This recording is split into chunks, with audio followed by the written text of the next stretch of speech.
In our last episode, those two villains, Biggie Rat and Itchy Brother, had disguised themselves as gypsy fortune tellers and convinced the king he ought to spend his vacation in the far west. But while the king and Odie were packing, Biggie and Itchy were already on their way to the far west to prepare a most unwelcome welcome. And by the time the king and Odie arrived, the two villains were all set with the first part of their plan. It was a brilliant thought of mine to come to the far west, True Blue Odie. Look at that scenery. And look there, Odie, Indians. Just like the fortune teller said there would be. Okay, Chief Mangy Man, you know what you're supposed to do. And that's big, like we're coming on real strong with the wagon train bit. Riding round and round, shooting off arrows and all that sitting bull jazz. Okay, then, let's go. Look, they're coming to welcome us with one of their quaint tribal customs. All these Americans always putting on a show for visiting dignitaries like myself. Spare no expense. I wish they'd spare some of those arrows, sire. They're too close for comfort. Nonsense, it's all good, clean fun. But if it bothers you, drive on. Wise guys, they got away. Now we gotta head them off at the pass. I believe we are coming to a pass, sire. Oh no, it's blocked. Sorry, partner, the road's closed. Have to go the rest of the way by stagecoach along the Chisler Trail. Say now, that sounds like fun. Let's go. All right, old wrangler. Take care of your passengers. Like he was my own brother. Yep! Some ride.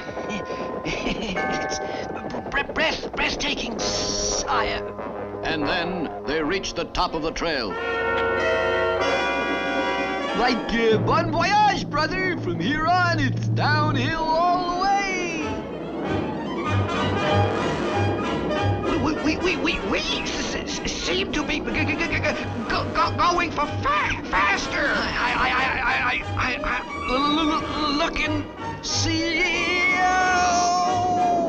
It looked as though the king and Odie would be dashed to pieces in the runaway coach. But True Blue Odie Coloni crawled up on the box and brought the stage to a halt. Are you all right, my king? Of course I'm all right. But I must say, these Americans certainly do go in for realistic effects. Convinced that the Indian raid and stagecoach ride were just fun for tourists, the king continued happily on to the little western town of Gloomstone. I am beginning to get suspicious, sire.